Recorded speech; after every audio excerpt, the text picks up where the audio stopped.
Podcast chez Avant, en collaboration avec Hockey Ballers, DA Sport, Deck pour qui s'abrevoit, Rénovation Calfeutrage Alcam, Deck RDP, Future Generation Sport Collection Card, Cadence Virtuelle. Prépare-toi, l'échec avant arrive en direct dans ton écran dans quelques instants. Épisode du 28 août 2024, c'est parti! Robidoux vers Duguay. Duguay attend patiemment. Vers Robidoux, un tir! Et le but! Jean-Simon! Robidoux, bidou! Et Jean-Simon Robidoux à la mise en jeu. C'est Francisquez qui s'est roué sur la balle. Attention sur le bord de Robidoux. Francisquez, goal! Francis!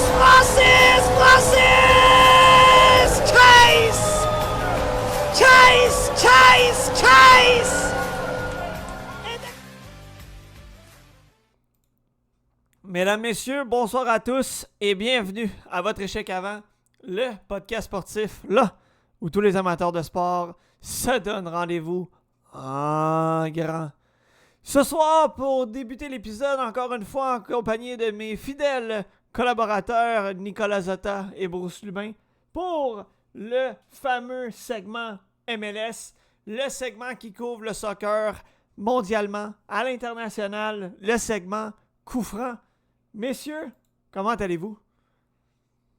Ça va très bien. Et toi, Marco?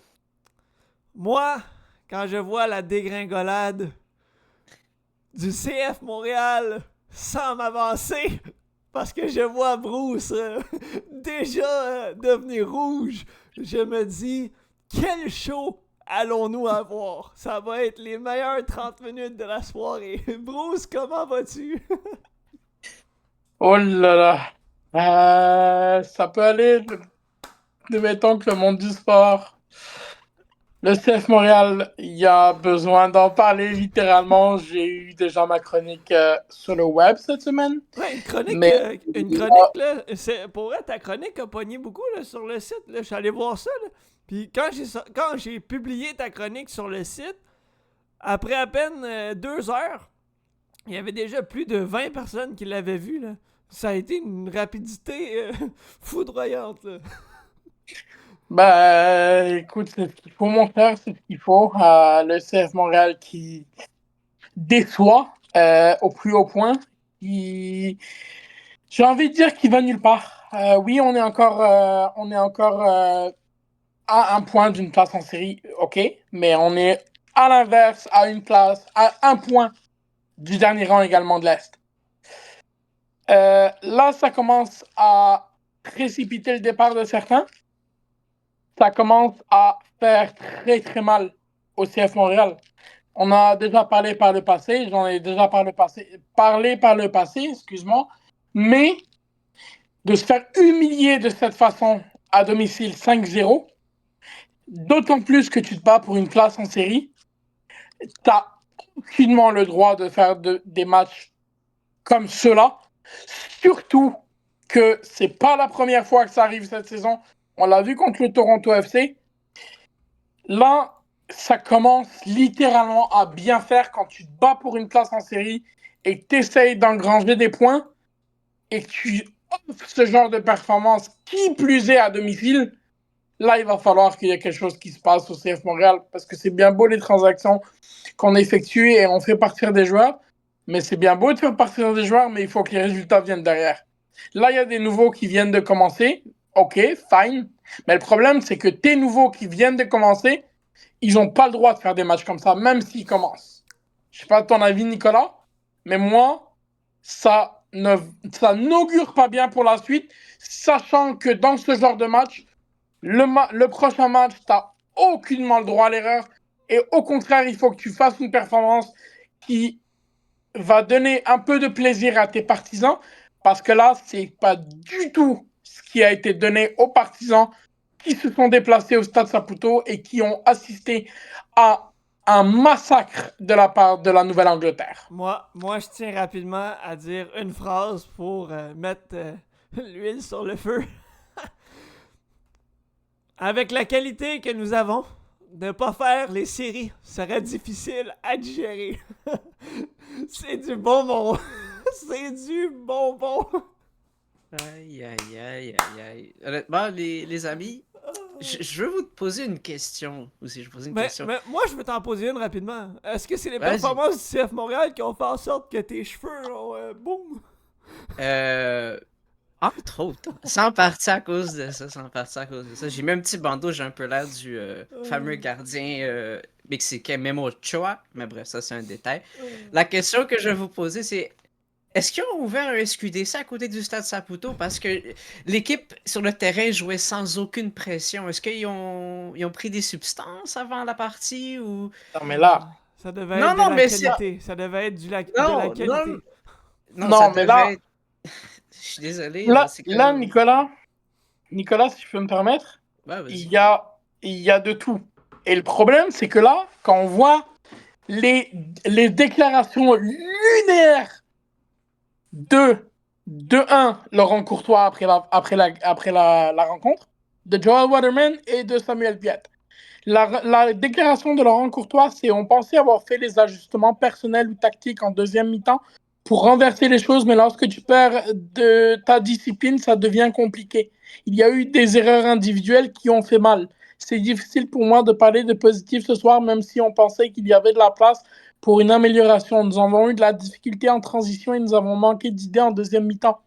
Mais guys, comment tu peux manquer d'idées en deuxième mi-temps, soi-disant de manquer d'idées, et de te faire massacrer à domicile 5-0? Là, il va falloir que vous me sortez des choses, parce que là, 5-0, je veux dire, c'est pas des idées qui vont te faire en sorte que tu perds 5-0, là. À un moment donné... C'est un manque d'idées plutôt, là. Que... Non, mais là, je vais dire... Désolé. Non, mais là, des ajustements personnels ou tactiques en deuxième mi-temps, guys, tu fais une mi-temps correcte en première mi-temps, Ben, tu correct. rentres au vestiaire avec, je pense, 1-0 ou 2-0, ou non, je pense que c'est 3-0. On 3-0 à la on mi-temps, rentre au vestiaire à 3-0. c'est 3-0 à la mi-temps, Oui. et tu te permets de dire que on pensait avoir fait les ajustements personnels ou tactiques en deuxième mi-temps pour renverser les choses. Mais renverser les choses, de quoi? T'as littéralement pas essayé du tout de renverser les choses. Puisque, en deuxième mi-temps, c'est la continuité de la première mi-temps. Fait qu'on arrête un peu. Ouais, je suis Là, très c'est d'accord trop. avec ça. Je suis d'accord avec ça. Puis regarde, même si on prend du nouveau personnel dans des nouveaux joueurs plutôt, on utilise quand même les mêmes formations, les mêmes genres de réseaux de passes, puis aussi les mêmes genres de tactiques, mais vraisemblablement, je sais pas pour vous, mais ça n'a pas de l'air de marcher, là. Ça n'a pas de l'air de marcher du tout, même si on a supposément rajeuni les couloirs, comme qu'est-ce que l'entraîneur Laurent Courtois voulait faire avec les signatures de Marshall Ruti puis Bougaï / Pierce et tout ça. On est quand même pas bon sur les côtés, on n'est pas bon dans le milieu, on n'est pas bon en défense, on n'est pas bon en attaque, on n'est pas bon dans les buts. Comme il n'y a rien de positif. On peut rien tirer de positif de ce genre de rencontre-là. Honnêtement, j'ai pas été autant déçu d'un match du CF Montréal depuis la fameuse défaite de 7-0 contre Kansas City en 2019, 2018, si je me rappelle bien, on avait perdu 7-0 contre Kansas à Kansas City. Puis je me rappelle ce match-là, j'ai le même feeling que j'ai ce match-ci. C'est un désastre. C'est un désastre. Je crois que c'est le mot qu'on doit utiliser, c'est un désastre. Ben non, mais là, c'est parce que le problème, c'est que là, on voit bien, à un moment donné, que c'est plus possible. Tu fais partir un joueur comme Mathieu Choignard, malgré tout, qui est parti la semaine dernière en Suisse. Ben, écoutez, à un moment donné, et c'était en 2019 en passant au mois de mars, 2019 par rapport à Kansas City. Mais là, le problème, c'est que Laurent Courtois, au milieu de terrain, compte sur Saliba. Mais le problème, c'est que Saliba, quel âge il a? Il a 19. Saliba, il a genre quoi? 19? Il a C'est 19. ça. Le problème, c'est qu'en MLS, malgré tout, tu confies pas toutes les clés de ton milieu de terrain à un jeune de 19 ans. Il faut de l'expérience. Et le problème, encore une fois, à Montréal, le problème qu'on a, c'est que comment dire, on est fort pour une chose qui m'énerve au plus haut point, c'est que on forme des jeunes, ils deviennent bons, et on fait quoi après? On les vend. Mais une bonne équipe ne fait pas ça malgré tout. Tu peux le faire une fois de temps en temps, oui, pas de problème, mais là, c'est tout le temps. Là, c'est tout le temps. Et Samuel Piet, il a de la chance.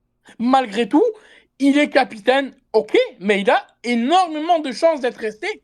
Parce que c'est exactement ce qu'ils ont fait avec Mathieu Joignière. Il est au CF Montréal depuis l'âge de 11 ans. Avec l'académie et tout, il était au CF Montréal depuis l'âge de 11 ans. Et on le traite comme ça juste parce que monsieur, il mérite une augmentation digne de ce nom. Et qu'au final, on lui donne 360 000 comme augmentation. Et le petit Titi du CF Montréal, il a tapé du poing sur la table et il a dit non, je pars, je veux partir en Europe, laissez-moi partir. Et il a bien fait, je suis désolé, je suis supporter du CF Montréal, mais je suis désolé pour vous, pour tous, il a raison. Parce qu'il mérite un salaire digne de ce nom au CF Montréal et en MLS et on ne lui a pas donné. Bonne chance, mon cher Mathieu. Ben, il y a des rumeurs qui disent que on aurait tenté du côté du CF Montréal de lui donner finalement ce qu'il voulait.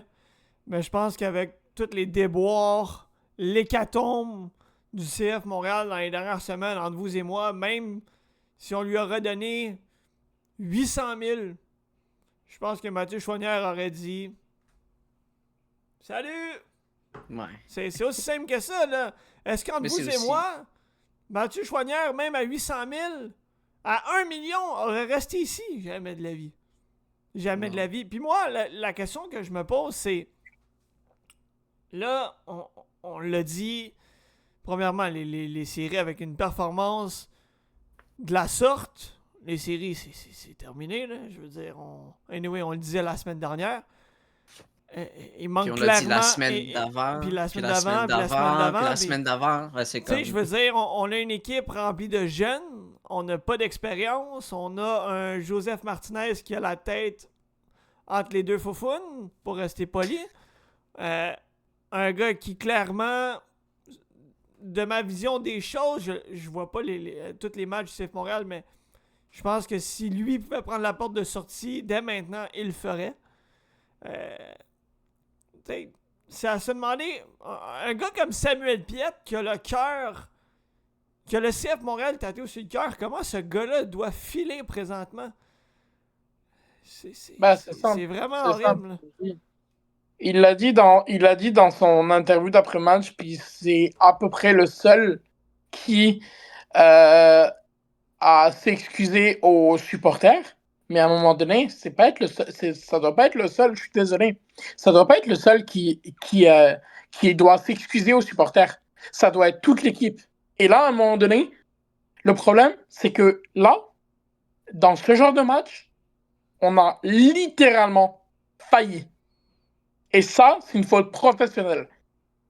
Parce que tu peux pas arriver dans un match où tu dois commencer ton match et terminer ton match. Tu dois jouer 90 minutes. Parce que c'est des matchs comme ça qu'il faut pas perdre. Ou qu'il faut pas se faire déclasser. Parce que le problème, là, c'est que qu'est-ce qui se passe si on va au résumé du match, on encaisse un but dès la 7e minute. Fait que dans les 10 premières minutes, on a déjà encaissé un premier but.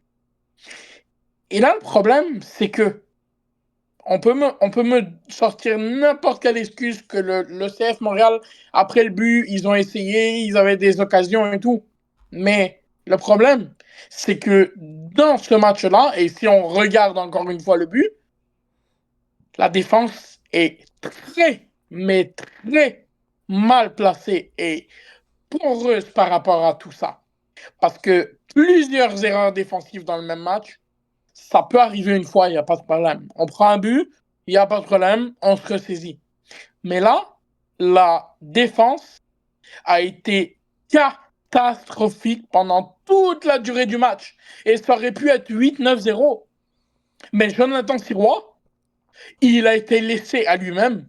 Et c'est inconcevable qu'un gardien de MLS comme ça soit autant laissé à lui-même dans un match. Et ça commence à bien faire. Si je peux me permettre, pour revenir sur le sujet de la défense, là, on a vu Campbell jouer, mais ça faisait depuis le 17 juillet que Campbell n'avait pas joué, qui n'avait pas fait partie des 3 joueurs défensifs. Ce que j'ai remarqué, parce que j'ai pris le temps de regarder tous les 3 joueurs qui étaient en défense lors des derniers matchs, il n'y a pas vraiment de constance. Souvent, on va avoir Waterman ou Julian Alvarez. Pas Julian Alvarez, je m'en rappelle plus du nom, c'est Alvarez, bref.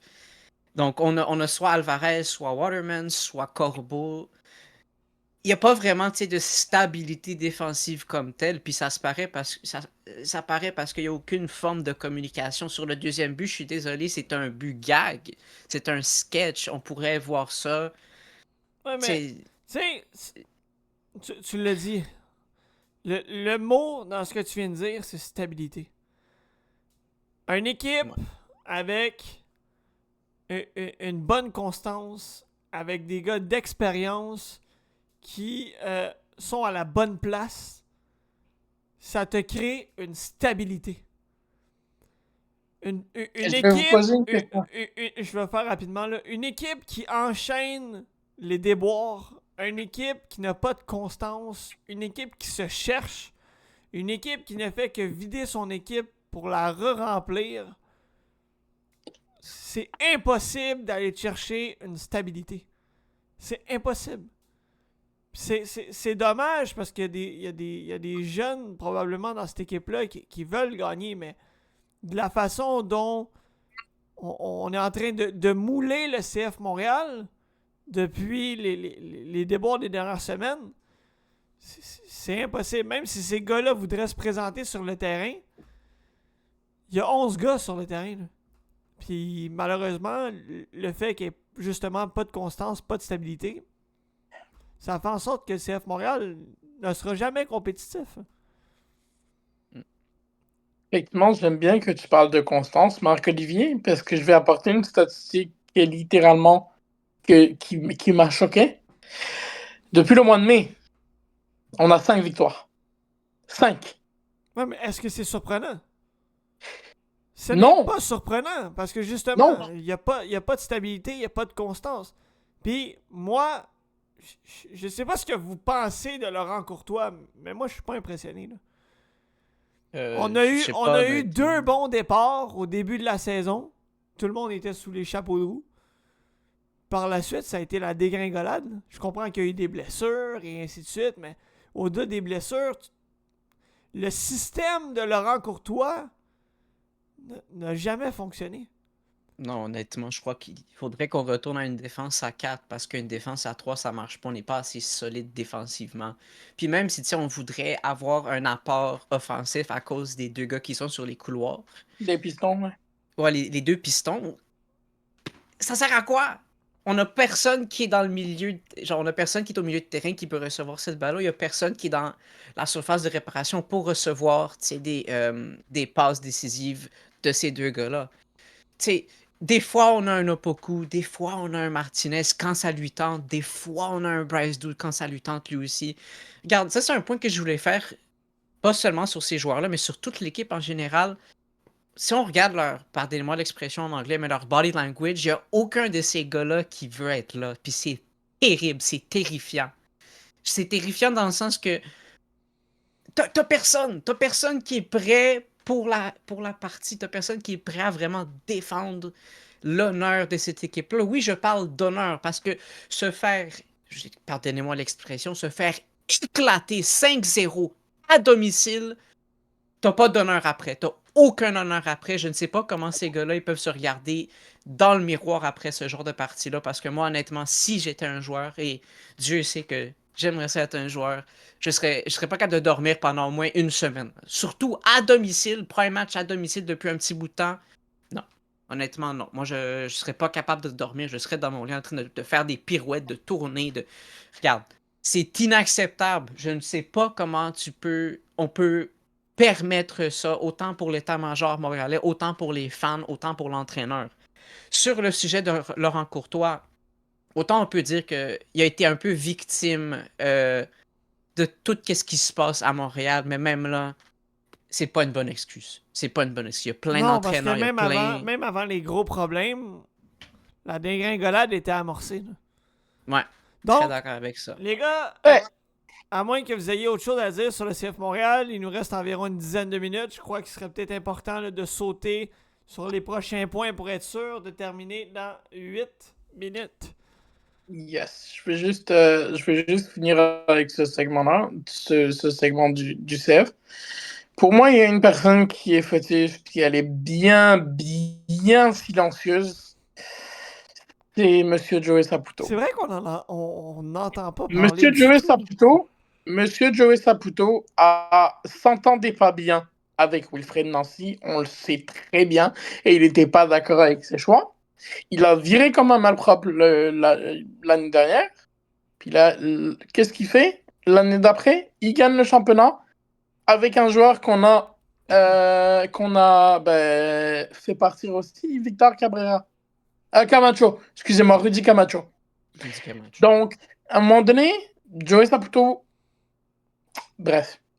Est-ce que. Je veux juste vous poser rapidement une question. Quand ça va être le temps du point de presse du bilan de fin de saison, est-ce que M. Saputo va être là? Non. Il n'a pas Il été délègue à présent Gabriel l'année Jardin. passée. Il n'a pas Il été délègue présent à l'année passée. Nicolas, ce qu'il fait, c'est que là, il délègue à Gabriel Gervais, juste parce que lui est très bien en ce moment avec Bologne, et le CF Montréal, il veut pas en entendre parler présentement. Il n'y a rien qui le dérange. Lui, il va falloir ouvrir son dossier. Bref, on passe à nos autres choses, là. Ouais. Parce que lui, il va falloir ouvrir son dossier bientôt, là. Je vous le dis. Ah, c'est quand vous voulez, on peut faire un 30 minutes Joey Saputo. Moi, j'ai pas de problème. Wow. Wow. Le rêve, le pire. Wow, bref. À la fiche. Bruce, je te dans laisse quelques commencer, semaines. là. Je te laisse commencer, Bruce, là, avec Ligue 1 et tout ça. Yes. Donc, on a eu des matchs de Ligue 1 la semaine dernière, de championnat français, qui étaient pas mal relevés d'ailleurs. Le début de saison, donc le Paris Saint-Germain qui a étrié Montpellier 6-0. Honnêtement, j'ai l'impression qu'avec le départ de Kylian Mbappé, ça laisse un collectif beaucoup plus huilé, plutôt que de jouer que pour Mbappé. Donc, Mbappé, il est parti au Real Madrid, on sait ce que ça donne. Début de saison, quand même, très moyen pour l'international français. Donc, ça, Paris enchaîne 2 victoires en 2 matchs. Monaco qui domine Lyon à Lyon. Mauvais début de saison, une fois de plus pour l'Olympique lyonnais qui perd encore 2-0, qui est dernier encore du championnat malheureusement. Saint-Etienne qui s'incline contre le Havre 2-0. On a également Lens qui bat Brest 2-0. Brest est qualifié pour la Ligue des Champions. D'ailleurs, le tirage de Champions League aura lieu demain à midi, heure française, heure canadienne, 18h, heure française. Donc, tirage nouveau format de Ligue des Champions d'ailleurs. Nantes qui bat Auxerre 2-0. Marseille-Reims. Marseille fait match nul, 2 buts partout. Et Nice contre Toulouse fait 1 partout. Et Strasbourg-Rennes, 3 buts à 1 pour Strasbourg. Là, on a une journée, une semaine quand même belle au niveau du championnat français. Donc, Lyon-Strasbourg vendredi à 14h45. Ensuite, on a Brest contre Saint-Etienne samedi matin à 11h. Montpellier-Nantes samedi à 13h. Ensuite, Toulouse contre l'Olympique de Marseille samedi à 15h. Ensuite, Monaco-Lens dimanche matin à 9h. Le Havre contre Auxerre dimanche à 11h. Reims-Rennes dimanche à 11h. Angers-Nice dimanche à 11h. Et pour finir, et non le moindre, Lille contre le Paris Saint-Germain. Les Lillois, d'ailleurs, un match très intéressant aujourd'hui. ils se sont qualifiés finalement de justesse en phase finale de la Ligue des Champions. Ils ont battu aujourd'hui le Slava Prague. Un beau match quand même de la part des deux équipes. Et voilà, donc pour la Ligue 1, ça c'est fait. Ensuite, pour la Bundesliga, le championnat a commencé la semaine dernière. Honnêtement, il y a eu un beau début de championnat. Le Bayern Munich, qui espère remporter le titre cette année, s'est imposé 3-2 contre Wolfsburg le 25 août dernier. Donc, c'était dimanche.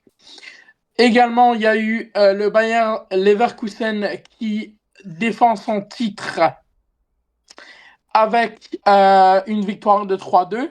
Le RB Leipzig, avec Xavi Simons dans son équipe, l'emporte contre Bochum. Et d'ailleurs, Xavi Simons, le directeur général de Red Bull qui détient le RB Leipzig, s'est exprimé cette semaine et il voudrait discuter avec le Paris Saint-Germain pour un transfert définitif après le prêt sans option d'achat normalement.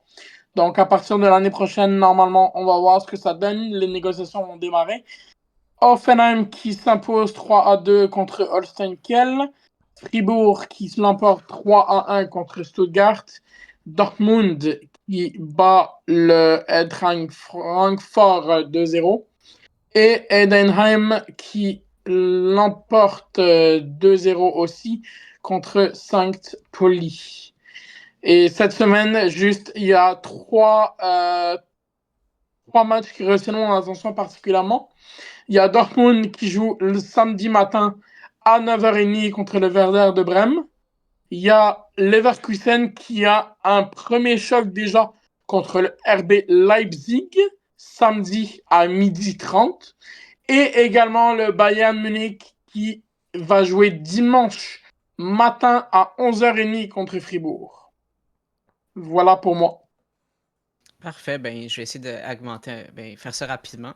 Donc, pour la Premier League, Brighton 2, Man United 1, Nottingham 1, Southampton 0. C'était la journée du 24, by the way. Tottenham 4, Everton 0, Manchester City 4, Ipswich 1, Fulham 2, Leicester 1, West Ham 2, Crystal Palace 0, Arsenal 2, Aston Villa 0. Ben oui, il faut être content pour notre équipe. Au moins, il y a une équipe que je peux être content avec. Chelsea 6, Wolves 2, Bournemouth 1, Newcastle 1, Liverpool 2, Brentford 0. Pour les prochains matchs, juste dire ceux que je conseille. Donc, Arsenal, Brighton et Man United, Liverpool, qui est une très belle affiche. Pour la Serie A, Udinese 2, Lazio 1, Parma 2, Milan 1, Monza 0, Genoa 1, Inter de Milan 2, Lecce 0, Napoli 3, Bologne 0. Bon, dire un petit bonjour à M. Saputo par ailleurs. Torino 2, Atlanta 1, Fiorentina 0, Venezia 0, Cagliari 1, Comme 1, Juventus 3 et Verona 0. C'est tout pour moi. Donc, messieurs, 18h59, exactement, précisément, quel homme vous êtes. Mon Dieu, c'est phénoménal. Passant par toute la gamme des émotions, ils réussissent à terminer à l'heure. Mesdames, messieurs, c'est ce qui conclut le segment 100% MLS, 100% soccer à l'international, mondialement, avec nos deux collaborateurs, Bruce Lubin et Nicolas Zotta. Messieurs, merci d'avoir été là encore une fois cette semaine et on se dit à la prochaine. Bonne soirée, gars. Et on accueille pour le segment premier début, le segment LCF avec la voix mielleuse de votre échec avant. Cédric, comment ça va? Ça va bien, toi? Ça va bien. Cédric, du pain sur la planche qui nous attend. Encore une fois, une grosse semaine dans la LCF lors de la semaine 12. Et dans cette semaine-là, il y avait le retour de Cody Fajardo pour les Alouettes qui poursuivent toute une lancée. Les Alouettes, et on va y revenir. Premièrement, un match qui s'est terminé assez bizarrement. entre les Rough Riders de la Saskatchewan et les Argos de Toronto. Une victoire de Toronto, 20-19. Ça a été une fin de match assez bizarre. Remporter un match sur un placement raté qui donne 1 point à l'autre équipe. Pour elle, ce règlement-là me donne mal au cœur. J'en ai les poils qui lèvent. C'est quoi ce règlement-là? Il y a Moi, même je juste trouve la que ça n'a LCF pas de pour faire sens, ça. là. Là. Mais dans le fond, c'est la règle. Je sais pas si c'est la même chose dans la NFL, mais dans le fond, c'est comme un safety là, ou un touchback. Là. J'ai pas la terminologie exacte. Mais dans le fond, c'est comme si le receveur de botté avait attrapé le botté puis il se fait plaquer dans sa zone. On gagne un point. Mais là, surtout dans cette situation-là, là, Toronto ont kické le ballon dans les estrades. Il n'y a même pas de possibilité de retour. C'est pas comme si le joueur en arrière des poteaux avait attrapé le ballon puis s'était fait plaquer dans sa zone. Là. Pour moi, il n'y a aucune raison que ça donne un point.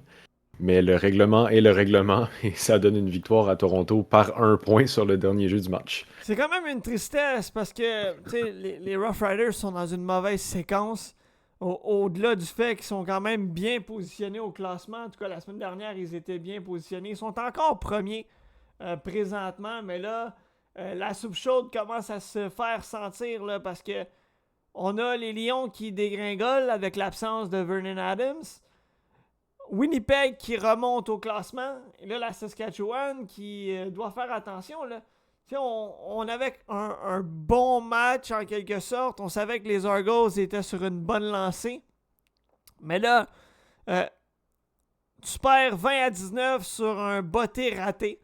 Trevor Harris qui a connu un match en dents de scie, 2 interceptions, de passes de toucher, 18 en 29, 190 verges. Au niveau de la réception, ça a été correct. Au niveau de la course, bon, Frankie Exin, 79 verges en 16 tentatives de course.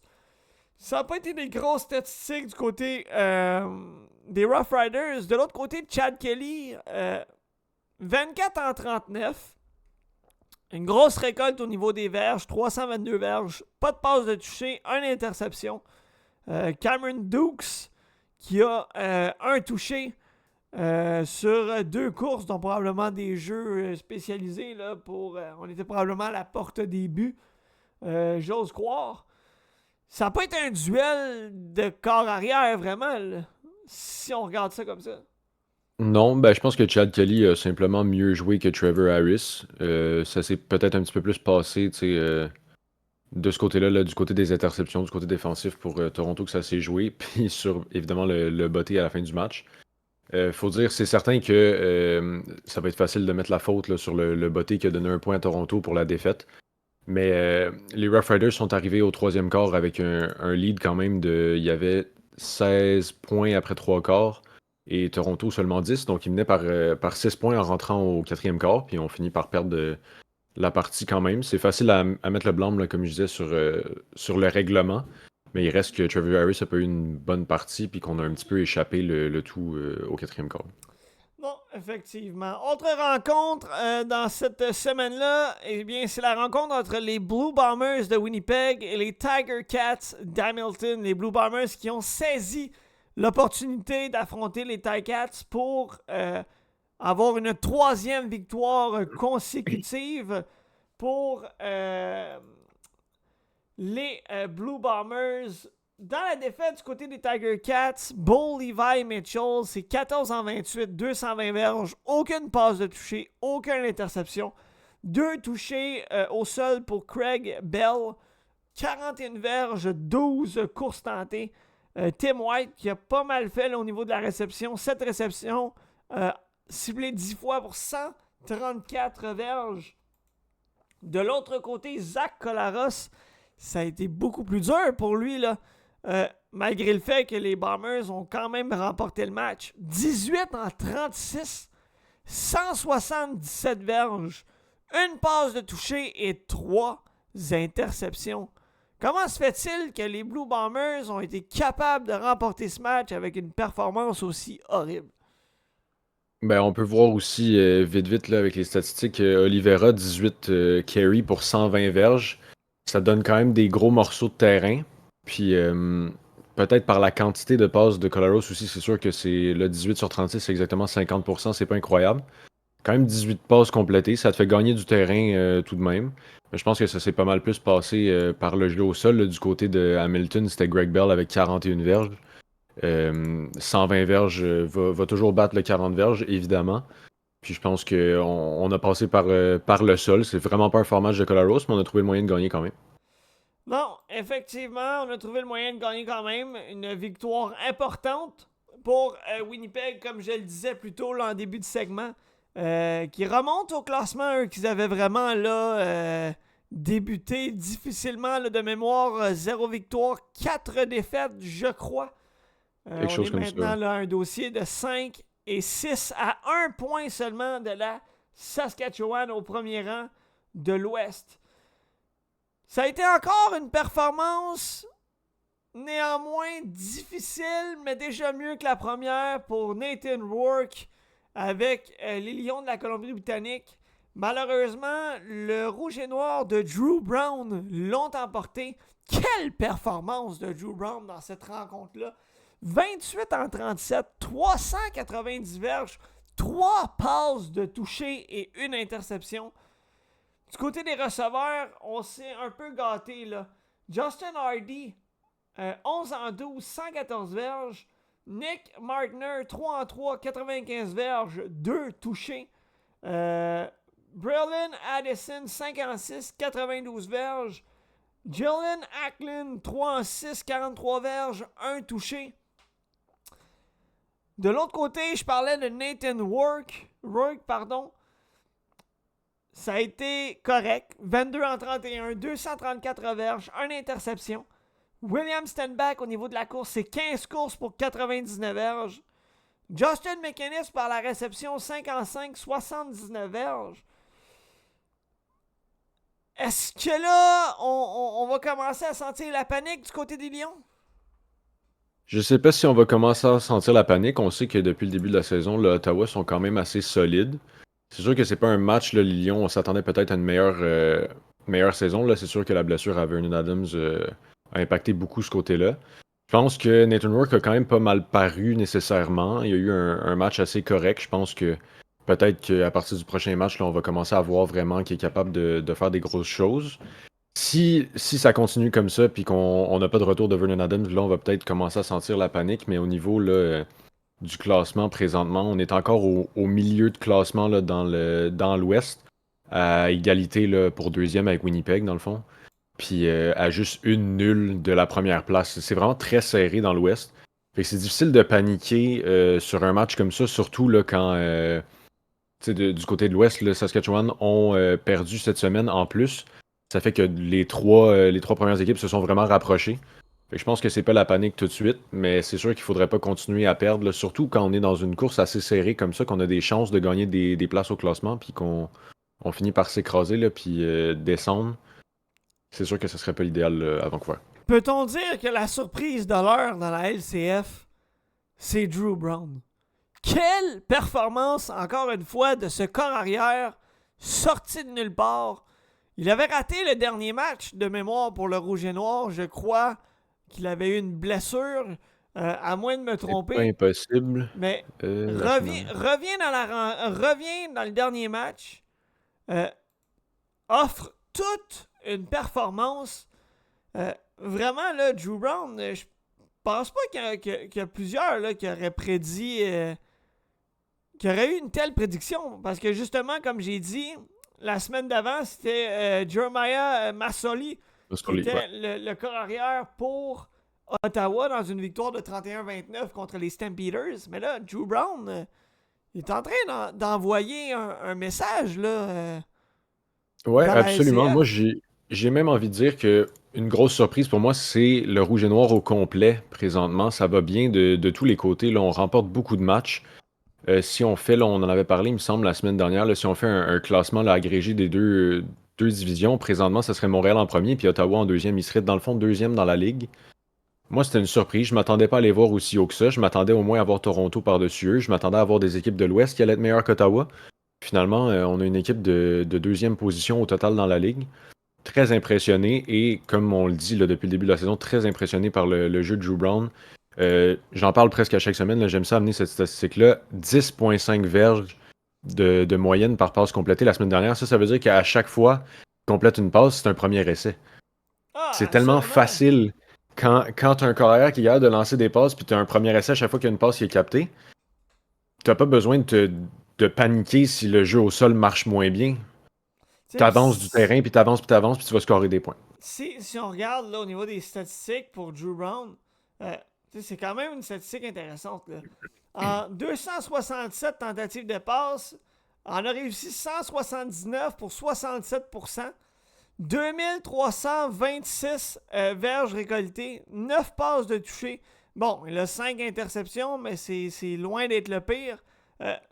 C'est des performances qui sont quand même là, impressionnantes pour un gars qui sort de nulle part. Là. Ouais, absolument. Autre match, c'était le dernier de la semaine 12 dans la LCF et c'était la rencontre entre les Alouettes de Montréal et les Elks d'Edmonton, rencontre qui se tenait au stade Percival Molson dans un uniforme resplendissant que portaient les Alouettes pour remémorer là, les anciennes années de mémoire. Là. Je me rappelle plus trop exactement. Pour la Coupe Grey de 1974, dans le fond, c'était le 50e anniversaire. Il avait gagné contre... dans ce temps-là, c'était les Esquimaux d'Edmonton qui sont devenus les Elks. C'est la célébration là, pour le 50e anniversaire. C'est ça que je me disais. Je savais que j'étais pas trop loin, là, mais je me rappelais plus exactement. Ouais. Ça a été un début de match difficile pour les Alouettes, où on perdait 17-6 à la mi-temps. C'était le retour de Cody Fajardo.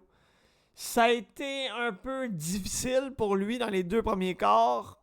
Bon, revenait d'une blessure, s'est entraîné quand même, mais des fois la rouille peut s'installer rapidement. Les choses ne fonctionnaient pas comme on le voulait. On a quand même gardé Cody Fajardo. On aurait pu décider d'amener Davis Alexander qui était sur les lignes de côté.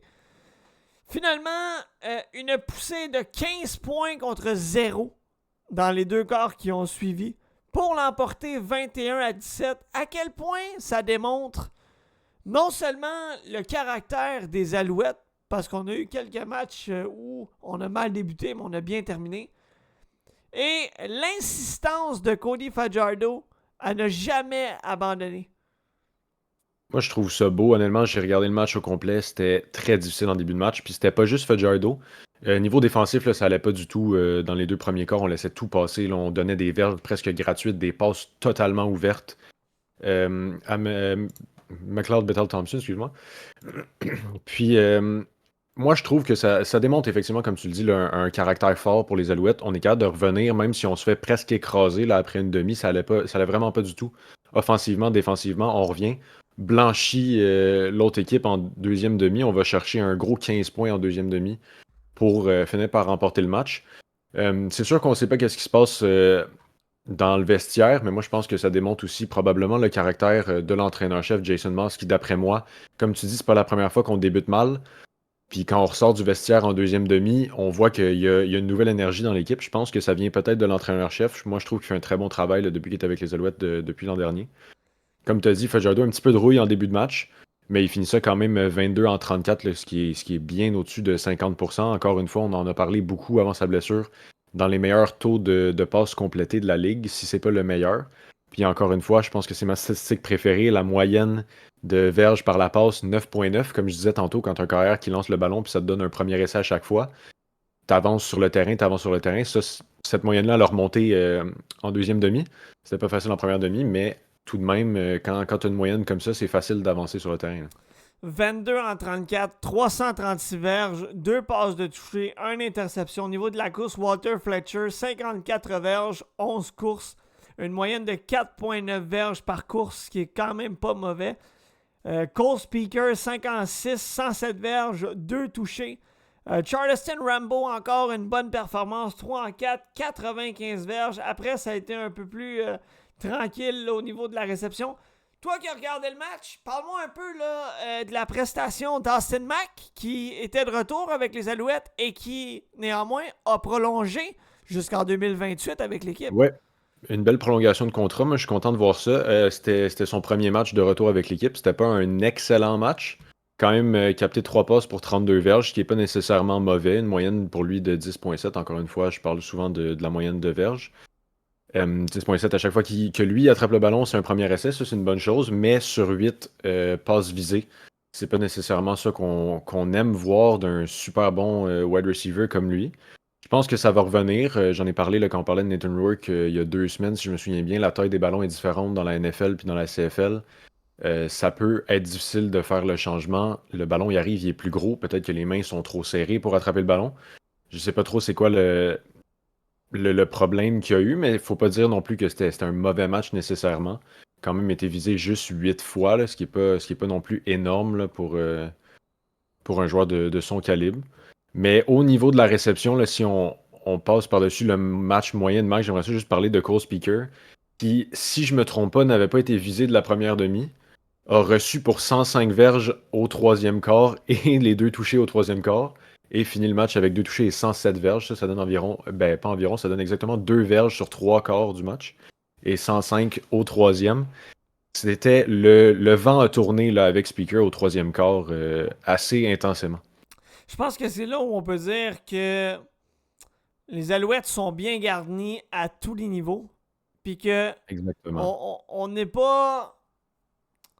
Les points ne dépendent pas d'un receveur.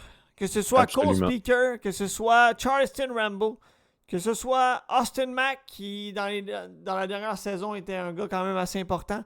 Que ce soit, là, j'ai comme perdu son nom, là, notre fameux receveur là, qui est blessé présentement, Philpott. Tyson Philpott. Ouais. Tu sais, on en a plusieurs là, qui peuvent venir là, nous aider justement à changer le vent de côté quand on a des départs plus lents. Je pense que ça, c'est très Exactement. bénéfique C'est pour ça là, que je parle justement de Cole Speaker, là, parce que 2 touchés cette semaine, il n'y en avait que 3 depuis le début de la saison. Puis là, tout d'un coup, on décide de le viser. Il va chercher 105 verges dans un seul corps. Comme tu dis, on est très bien garni. Là, c'est pas parce qu'un gars comme Austin Mack revient et a une performance moyenne qu'on se met à paniquer puis qu'on sait plus quoi faire. On fait juste viser quelqu'un d'autre. Puis tous les autres gars sont prêts à attraper des ballons, sont prêts à faire les gros jeux. On est bien parti pour le restant de la saison puis pour les séries avec un groupe de receveurs de passe comme ça. Les Alouettes qui, de mémoire, là, je l'ai partagé sur les réseaux sociaux, là, ont remporté un 18e match en 19 matchs, quelque chose comme ça. Là. Je me rappelle Ouais, plus. ils ont juste une défaite là, cette saison. Fait que ça ferait du sens. Ils ont gagné leurs quelques derniers matchs de la saison dernière, en plus des matchs de série. Puis là, évidemment, depuis le début de la saison, on est 9-1, si C'est je me souviens ça. bien. Quelque chose comme Fiche ça. des 10-1. Alouettes à leurs 19 derniers matchs de saison régulière et série combinée, 18 victoires et 18 une défaites. défaite. C'est assez impressionnant pour les Alouettes. Sinon, dans la rencontre, bon, McLeod Bethel-Thompson, qui avait bien débuté dans les 2 premiers quarts, a terminé la rencontre avec 21 en 33, 200 verges, 2 passes de toucher, mais malheureusement, les Alouettes, comme on l'a dit, là, ont pris le contrôle des 2 derniers quarts. Kevin Brown, qui a quand même bien fait au niveau de la course, 105 verges en 16 tentatives de course. Au niveau des receveurs, ça a été plus tranquille. Les 2 seuls ayant des touchés, ben, c'est Curleg Gittins, 4 en 8, 30 verges, 1 touché, et Eugene Lewis, l'ancien des Alouettes, qui a eu 3 réceptions, ciblé 7 fois, 26 verges et 1 passe de toucher. Comme d'habitude, on va faire le tour du classement là, rapidement dans la LCF. Dans l'Est, pas de changement. Montréal, Ottawa, Toronto et Hamilton. Ottawa qui est en train là, de tranquillement s'assurer là, le 2e rang dans l'Est, à cumuler les victoires. Et je pense que les Alouettes n'auraient pas le droit à l'erreur parce que j'ai l'impression qu'Ottawa pourrait venir faire les troubles-fêtes un peu. Là. Certainement qu'il y a une chance. Là, en plus, ils ont juste 2 défaites. Ottawa, Montréal en a juste une. C'est sûr que là, l'égalité qu'ils ont eue avec la Saskatchewan leur a enlevé un petit point. Là. Mais c'est sûr, là en plus, ils ont un match de moins joué. C'est important à mentionner aussi. Ils ont juste 10 matchs de jouer. Il ne faudrait pas que les Alouettes échappent 1 ou 2 matchs. Sinon, ça ne va pas être long là, qu'on va se faire dépasser par Ottawa. Surtout si les matchs qu'on échappe sont contre Ottawa, parce qu'il y en reste, si je me souviens bien, d'ici la fin de la saison. Ah non. Oui, La semaine Oui, il en 16 reste contre Ottawa la semaine 16. Ok, c'est ça. et Je me la disais bien semaine là, qu'il en restait 19. au moins un et 19. Donc, si on était à échapper ces deux matchs-là, là, ça pourrait complètement changer le classement dans l'Est. Cependant, j'ai encore confiance là, à Montréal de garder ça solide de leur côté. Au niveau de l'Ouest, c'est assez serré, là. Saskatchewan, 5-5 et 1, 11 points. Winnipeg, deuxième, 5-6, 10 points.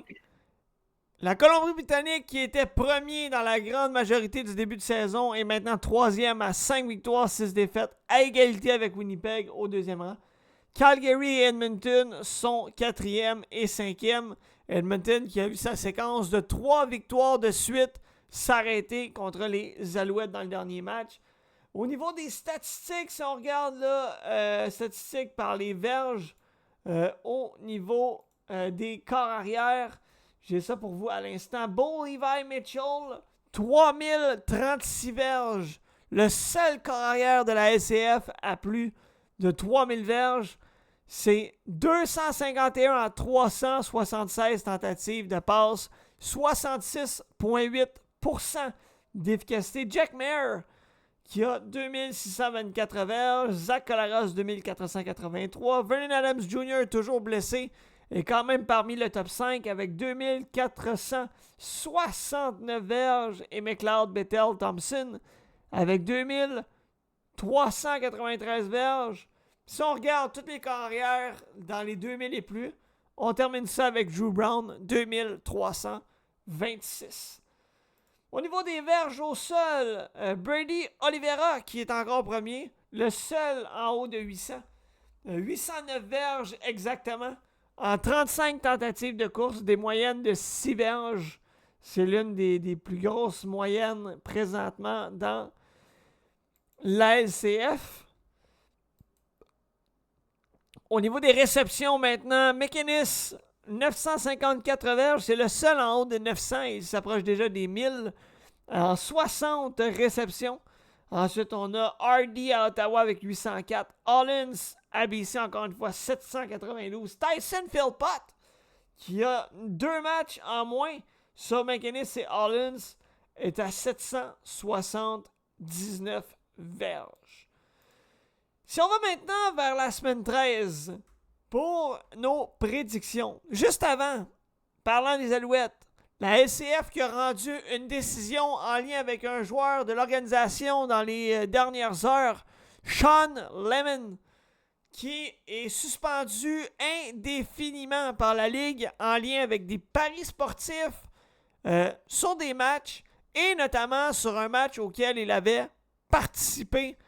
Donc, assurément, là, on n'est pas prêt de revoir Sean Lemon cette saison. Et je me demande même si on va le revoir là, après cet incident-là. Je pense pas que les Alouettes vont vraiment, là, même si on lèverait la suspension, je pense pas que les Alouettes vont le remettre dans la formation. Là. Ça va être à voir. Ça va être. Tu sais, je sais pas. J'ai pas toutes les informations. Je sais pas si c'est confirmé qu'il a parié sur un match auquel il a participé. Si jamais les Alouettes en venaient à faire une investigation et s'apercevaient que, par exemple, il n'avait pas parié sur un match auquel il a participé, peut-être que ça pourrait changer le verdict au final là, du côté de Montréal. Est-ce qu'on le garde, est-ce qu'on le garde pas? Je vais profiter aussi de ce moment-là pour passer vite fait sur des petites informations NFL qui pourraient se relier à ça. Lual Uguak, qui était un joueur de ligne défensive des Alouettes l'année dernière pour gagner la Coupe Grey, vient d'être libéré par les Buccaneers de Tampa Bay de son essai professionnel. Et ça, pour moi, ça pourrait vouloir dire qu'il pourrait venir prendre la place justement de Sean Lemon sur la ligne défensive à Montréal. Cependant, on m'a indiqué que c'est possible qu'il ait été relevé de son essai professionnel à cause d'une blessure. Mais si c'est pas trop sérieux, on pourrait quand même le voir avec Montréal. Et en restant dans les mêmes nouvelles, le Québécois Mathieu Betts, qui était en essai aussi avec les Lions de Détroit, a été libéré. Lui, c'est un ailier défensif. Il pourrait venir rendre ses services à Montréal. Il est présentement agent libre pour ce qui est de la LCF. Il n'y a pas d'équipe qui a ses droits, tandis que pour Uguak, les droits sont à Montréal. Mathieu Betts n'est pas associé avec les Lions? Était associé avec les Lions. J'ai fait une petite recherche justement parce que c'est ça que je pensais moi aussi. Puis selon ce que j'ai trouvé, ses droits n'appartiennent plus à BC. Oh. Donc, il serait libre de signer où est-ce qu'il veut. Et c'est certain qu'un Québécois, tu vois les Alouettes là, présentement qui sont en train de gagner beaucoup de matchs, qui sont probablement les favoris pour la Coupe Grey. C'est sûr que c'est intéressant, là, surtout pour un Québécois. Ça va être à voir si les Alouettes pensent qu'ils ont besoin de lui. Et aussi, on sait que des fois, on est libéré là, côté NFL d'essais professionnels. Puis finalement, on se fait engager là, pour l'escouade de réserve, l'équipe de pratique dans le fond. Fait que ça va être à voir s'il quitte vraiment la NFL ou s'il taille un poste là, sur l'équipe de réserve pour essayer de aller chercher quelques matchs peut-être advenant des blessures au niveau des Lions de Détroit ou d'une autre équipe là, dans la NFL. Donc, c'était là, la petite parenthèse des nouvelles dans la LCF en lien avec notamment les camps d'entraînement dans la NFL. La saison dans la NFL qui débute la semaine prochaine, jeudi le 5 septembre prochain. Et nous aurons droit à un retour pour notre collaborateur Pierre-David Bolduc. Je vous en donne des nouvelles là, d'ici la fin du segment puisqu'il ne nous reste plus grand temps. Allons vers Juste les... avant de passer à nos prédictions, juste passer sur nos prédictions de la semaine passée. Ah, Juste, ouais. on a comme skippé par-dessus. Saskatchewan contre Toronto, j'avais prédit Toronto pour gagner, j'ai eu raison, tu avais choisi Saskatchewan. Hamilton-Winnipeg, on avait tous les deux pris Winnipeg. Dans le fond, pour les 3 derniers matchs, là, on avait pris les mêmes équipes. Winnipeg a gagné, Ottawa a gagné, Montréal a gagné. Fait que tu as eu 3 sur 4 et moi 4 sur 4 cette semaine. C'est Quand même bon, pas si mal. C'est bon, depuis 2-3 semaines, on est dedans, là, c'est bon. Si on y va maintenant avec nos prédictions de la semaine 13, Ottawa, Lyon, prise 2. Je ne m'attends pas à un changement au niveau du score. Je crois que Drew Brown et le Rouge et Noir d'Ottawa, pour moi, seront les vainqueurs. La raison est fort simple. Nathan Rourke se cherche présentement. Semble revenir tranquillement en contrôle, mais là, BC, on est un peu en dégringolade. La défaite de la blessure de Vernon Adams vient vraiment faire mal au Lions. Puis je pense qu'avec la constance et la confiance de Drew Brown, je ne vois pas comment on ne pourrait pas remporter ce match. Je suis d'accord avec toi. Je vais y aller avec Ottawa aussi de mon côté. J'ai pas perdu espoir en Nathan Rourke de revenir au joueur qu'il était là avant de partir pour des essais dans la NFL. Mais pour l'instant, Drew Brown a prouvé qu'il était le meilleur corps arrière, surtout là, la semaine dernière. Donc, je vais y aller moi aussi avec Ottawa là, pour battre BC. La bataille pour le premier rang dans l'Ouest. Duel entre les Rough Riders de la Saskatchewan de Trevor Harris contre Zach Collaros et les Blue Bombers de Winnipeg. Et ça, je crois que ça va être le match à suivre de la semaine 13. Et je crois que les Blue Bombers de Winnipeg vont se retrouver premiers après cette rencontre. Je vais être d'accord avec toi sur celui-là aussi. Ça fait. Dans les dernières semaines, j'en ai moins parlé, mais il y a eu un petit moment où j'en parlais. Je trouvais que Saskatchewan, en première place, avait eu des matchs peut-être un petit peu plus faciles, des victoires peut-être un petit peu plus faciles. Winnipeg, c'était un mauvais début de saison. Moi, je pense que Winnipeg sont encore la meilleure équipe. Je pense qu'ils vont l'emporter contre Saskatchewan et prouver justement qu'ils sont présentement la meilleure équipe dans l'Ouest. Ils sont sur une série de matchs quand même assez chaude, là, disons ça comme ça. Je pense qu'ils vont être capables d'aller chercher Saskatchewan, qui eux sont un petit peu sur la descente depuis quelques matchs. Je pense que c'est le moment parfait là, de prendre la première position pour Winnipeg. Toronto, Hamilton, de mon côté de Toronto. Même pas de commentaire. Je suis d'accord, là, Hamilton, ça va pas du tout. Il se passe pas grand-chose de bon, à part Levi Mitchell, qui d'une façon que j'ignore toujours, avec seulement 2 victoires, est le seul carrière avec 3000 verges. On cherche encore à comprendre. C'est certain que la défensive fait pas le travail, on le sait. Puis en plus, avec le retour de Chad Kelly, qui est quand même bien fait la semaine dernière, je pense que ça sera pas un match nécessairement serré. Il y a toujours place à la surprise. Mais j'y vais avec Toronto, moi aussi, de mon côté. Jack Mayer et les Stampeders de Calgary vont recevoir Bethel Thompson et Edmonton. Ça va être un bon match, ça aussi. J'ai dit que Winnipeg-Saskatchewan allait être le match de la fin de semaine, mais Calgary-Edmonton, à défaut que ce soit les 2 dernières équipes de l'Ouest, ça peut quand même donner un match intéressant. Et je crois que Jack Mayer et les Stampeders devraient ressortir gagnants de ce match. J'ai presque envie de dire Ben, Edmonton, moi qui ont été aussi. chercher 3 matchs de suite, puis qui en ont perdu juste un. Le Calgary sont sur une série de 2 défaites. Après une semaine de congé, par exemple, je vais me ranger de ton côté quand même. Je vais essayer de pas faire de prédictions trop osées, là. Mais je serais quand même pas nécessairement surpris de voir Ah, Edmonton moi gagner non le plus. Calgary, qui ont eu un fort début de saison, mais qui ont ralenti depuis. Puis Edmonton, qui ont eu le pire début de saison possible avec 7 défaites de suite, je pense, là, dans leurs 7 premiers matchs, si je me souviens bien, là. Oui, parce ils ont 3 victoires, 8 défaites là, présentement, ayant subi une défaite contre Montréal la semaine dernière. 3 victoires dans leurs 4 derniers matchs, quand même, c'est pas quelque chose à pousser en dessous du tapis, là. Ils devraient arriver là avec une bonne envie de jouer, une bonne envie d'aller chercher une autre victoire. Ils ont goûté à la victoire. Normalement, quand tu commences à aller en chercher, ça commence à être plus difficile de repartir là, sur des streaks de 7 défaites, là, par exemple. Mais pour cette semaine, je vais quand même y aller avec Calgary. Cependant, je pense pas qu'Edmonton va perdre tout le reste de leur match là, de la saison. Entièrement d'accord avec toi. 19h31 minutes. On a triché d'une minute. Nous sommes des vilains enfants. C'est la fin du podcast du 28 août 2024. Ce soir, mesdames et messieurs, dès 18h30, nous avons eu Nicolas Zeta et Bruce Lubin pour le segment Coup franc. Segment 100% soccer à l'international, mondialement et notamment en lien avec la merveilleuse équipe qui est le CF Montréal, sans ajouter plus d'huile sur le feu. Vous irez voir les 30 premières minutes qui ont été quand même assez intensives. Depuis 3 semaines, je vous dirais que ce segment-là a monté d'intensité. Par la suite, nous avons enchaîné avec le dernier segment de la soirée, le même que d'habitude, premier début, segment 100% LCF, où nous faisons le tour de l'actualité dans la LCF, nos prédictions, la couverture du classement, les statistiques, les nouvelles également entourant la Ligue. Le prochain podcast sera la semaine prochaine, mardi prochain, dès 18h30, le 3 septembre prochain, avec le retour de notre collaborateur et spécialiste NFL, Pierre-David Boyduk, qui refait son retour pour le segment Sur le terrain 100% NFL, où on aura un gros 45 minutes 100% NFL, où on mettra la table sur la nouvelle saison qui prendra son envol le 5 septembre prochain. Mesdames, messieurs, en mon nom et celui de toute l'équipe du podcast CGK Avant, on vous remercie encore une fois d'avoir été des nôtres ce soir.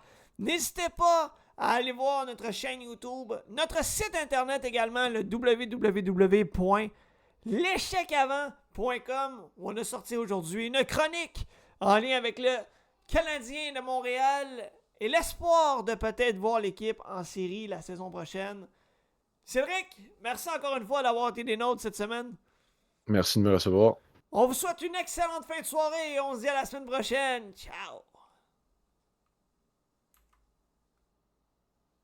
Robidoux vers Duguay. Duguay attend patiemment. Vers Robidoux. Un tir! Un but! Jean-Simon!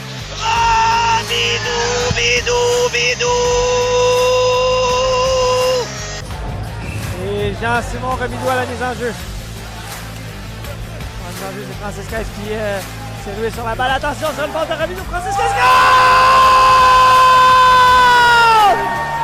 Francis!